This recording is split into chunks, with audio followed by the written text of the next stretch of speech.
नमस्कार साथियों, हिंदी व्याकरण की कक्षा में आप सभी का तहे दिल से स्वागत है। मित्रों, हम विशेषण पढ़ रहे हैं और विशेषण के अंतर्गत हमने पूर्व की वीडियो में ये अच्छे से पढ़ लिया कि गुणवाचक विशेषण क्या होता है, संख्यावाचक क्या होता है और परिमाणवाचक क्या होता है। इन तीनों के बारे में आपने विस्तृत पढ़ लिया है और आप अगर चैनल पर नए हैं तो इस जो गत वीडियो है उसको आप जरूर देखें और इसके संबंध में आप जानकारी साझा कर लें। तथापि एक बार मोटा मोटा ऊपर से बता देता है कि किसी की भी यानी किसी की मतलब संज्ञा या सर्वनाम, इन दोनों की जो विशेषता बतलाता है उनको हम क्या कहेंगे? विशेषण कहेंगे। संज्ञा और सर्वनाम की विशेषता बतलाने वाले शब्दों को क्या कहेंगे? विशेषण कहेंगे। संज्ञा जैसे कमला है, ठीक है। सर्वनाम जैसे वह है, ठीक है। अब इन दोनों की विशेषता किसी भी आधार पर, जैसे कमला होनहार है, पढ़ाई में टैलेंटेड है, तो ये हमने कमला की विशेषता बता दी कि कमला कैसी है? होनहार। तो ये जो होनहार शब्द है ये विशेषण कहलाएगा। क्या कहलाएगा मित्रों? विशेषण। और ये कमला शब्द है ये विशेष्य कहलाएगा। क्या कहलाएगा? विशेष्य, ठीक है मित्रों। वह सर्वनाम है, सीधी सी बात है। वह ईमानदार है, ये हमने इसकी विशेषता बतला दी कि वह क्या है? ईमानदार है। तो ये जो ईमानदार शब्द है ये विशेषता है और विशेषता होने के कारण क्या कहलाएगा? ये विशेषण कहलाएगा। और वह शब्द है, अब ये क्या कहलाएगा? ये विशेष्य कहलाएगा। ये सामान्य से परिचय था, हमने इसको अच्छे से पढ़ लिया है गत की वीडियो में। अब हम आज पढ़ेंगे संकेतवाचक विशेषण और व्यक्तिवाचक विशेषण के संबंध में। तो इसको हम यहां से एक बार हटा लेते हैं। दोस्तों, हम बात करते हैं, हमारा मसला है संकेतवाचक विशेषण। नाम से आपको ज्ञात होगा कि ऐसा विशेषण जो एक संकेत का बोध करवा रहा हो उसको हम संकेतवाचक विशेषण कहेंगे। मित्रों, यहां पर ध्यान दीजिए आप, ऐसे शब्द जो सर्वनाम है किंतु वाक्य में विशेषण के रूप में प्रयुक्त हो रहे हो, है तो क्या वो? सर्वनाम। ये इंपॉर्टेंट है दोस्तों, है तो वो सर्वनाम, परंतु किसी भी वाक्य में, किसी भी सेंटेंस में वो विशेषण की तरह प्रयुक्त हो रहा है। किसकी तरह प्रयुक्त हो रहा है?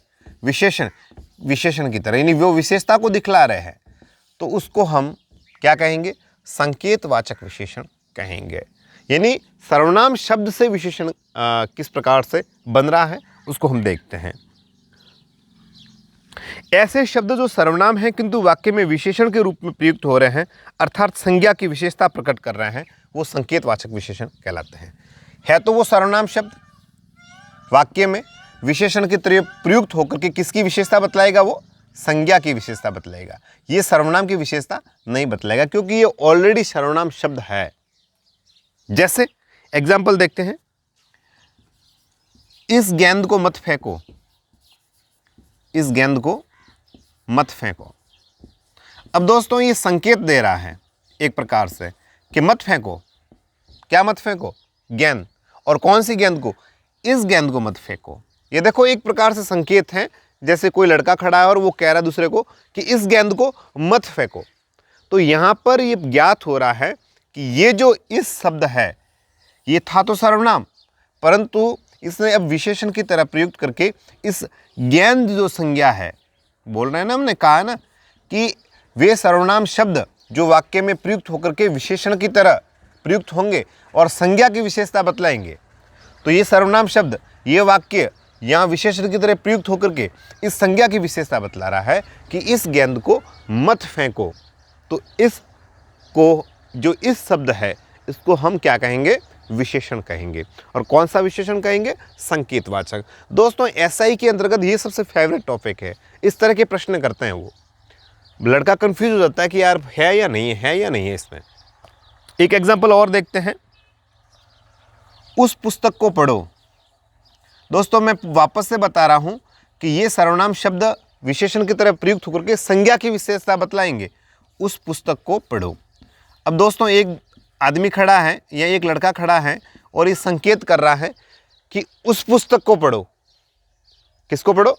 उस पुस्तक को पढ़ो। तो वो एक प्रकार से संकेत कर रहा है कि इसको नहीं, उस पुस्तक को पढ़ो। तो ये दोस्तों, उस जो है ये सर्वनाम कहलाएगा और वो भी संकेतवाचक सर्वनाम संकेतवाचक विशेषण कहलाएगा। एग्जाम्पल एक और देखते हैं।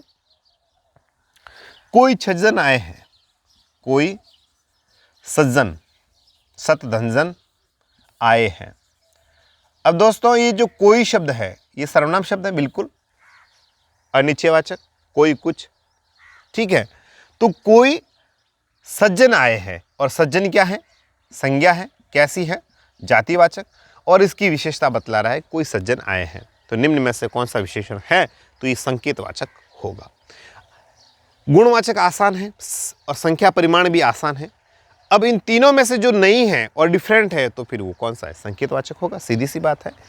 तो अब पुनः एक बार समझने की कोशिश करते हैं कि एक सेंटेंस आएगा आपके पास में, ठीक है दोस्तों, उसमें एक संज्ञा शब्द होगा, ठीक है, और संज्ञा शब्द से पहले एक शब्द आएगा, वो सर्वनाम शब्द होगा, ठीक है, और वो सर्वनाम शब्द विशेषण की तरह कार्य करेगा, वो एक विशेषता दिखलाएगा, और उसके आधार पर आपको बताना है कि ये संकेतवाचक विशेषण है।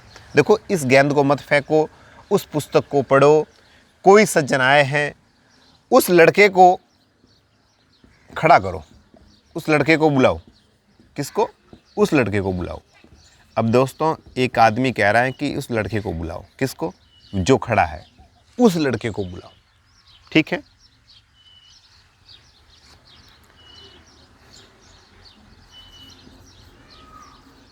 उसका घर वहाँ है, उसका घर वहाँ है। तो दोस्तों ये उसका जो शब्द है घर के आगे आ गया। अब ये संकेतवाचक विशेषण का काम करेगा, एक प्रकार से संकेत जाहिर होगा, सीधी सी बात है। तो ये संकेतवाचक उदाहरण के संकेतवाचक के एग्जाम्पल है। आगे बढ़ते हैं दोस्तों। व्यक्तिवाचक। व्यक्तिवाचक और आसान है, सबसे सरल है इसमें व्यक्तिवाचक को पहचानना। कैसे? तो देखने की कोशिश करते हैं। मित्रों, व्यक्तिवाचक जो विशेषण है इसमें क्या होता है कि ये व्यक्तिवाचक संज्ञा से निर्मित होंगे। अब इसके लिए आपको व्यक्तिवाचक संज्ञा समझनी जरूरी होगी। किससे निर्मित होंगे? व्यक्तिवाचक संज्ञा से, ठीक है। किंतु वाक्य में विशेषण का कार्य कर रहे हैं। संकेतवाचक में तो क्या था? सर्वनाम से निर्मित थे, और व्यक्तिवाचक विशेषण में क्या होगा कि ये व्यक्तिवाचक संज्ञा से निर्मित है और विशेषण की तरह कार्य कर रहे हैं, उसे व्यक्तिवाचक विशेषण कहते हैं, ठीक है। यद्यपि ये स्वयं संज्ञा शब्द हैं, किंतु वाक्य में अन्य संज्ञा शब्द की विशेषता बतला रहे हैं। क्योंकि व्यक्तिवाचक संज्ञा से निर्मित है तो व्यक्तिवाचक संज्ञा शब्द है, परंतु ये किसी और की विशेषता बतला रहे हैं। जैसे दोस्तों बीकानेर। बीकानेर क्या है? बीकानेर व्यक्तिवाचक संज्ञा है, बिल्कुल है।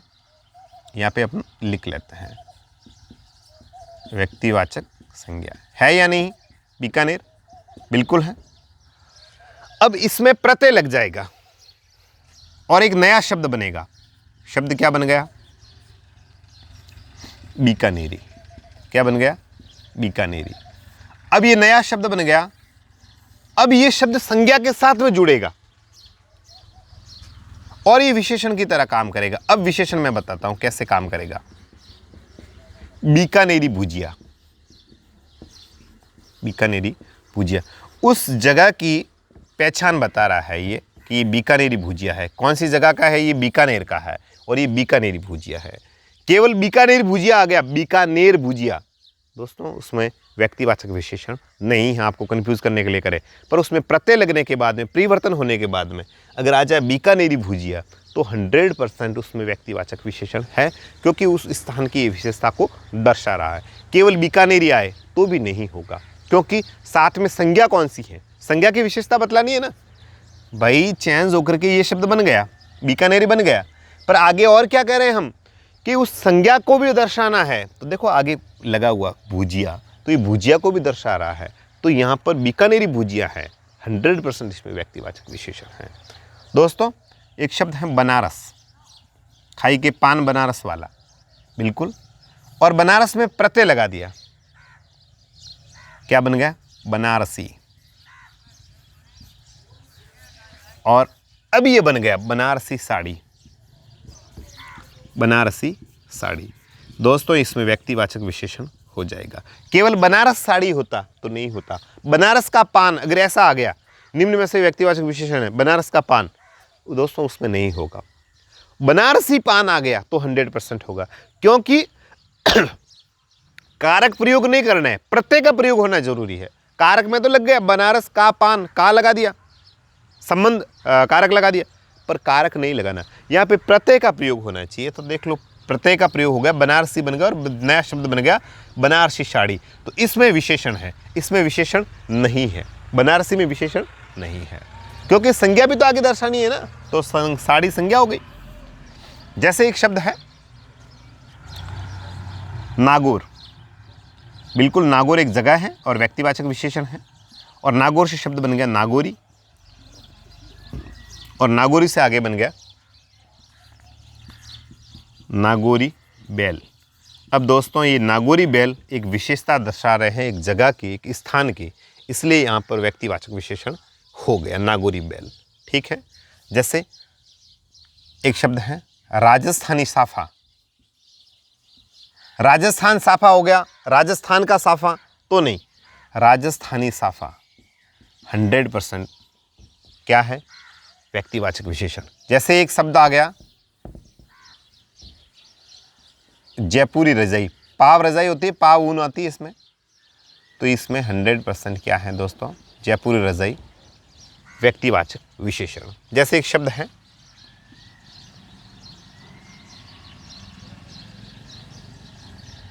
अब आ गया केवल सिरोही तलवार, सिरोही तलवार तो नहीं, सिरोही तलवार में नहीं होगा, 100% नहीं होगा, सिरोही की तलवार में भी नहीं होगा, क्योंकि सिरोही मूल रूप से सिरोही लगा हुआ, प्रत्यय लगा हुआ शब्द ही है वो, उसमें किसी अन्य प्रकार का प्रत्यय सम्मिलित नहीं है। जैसे है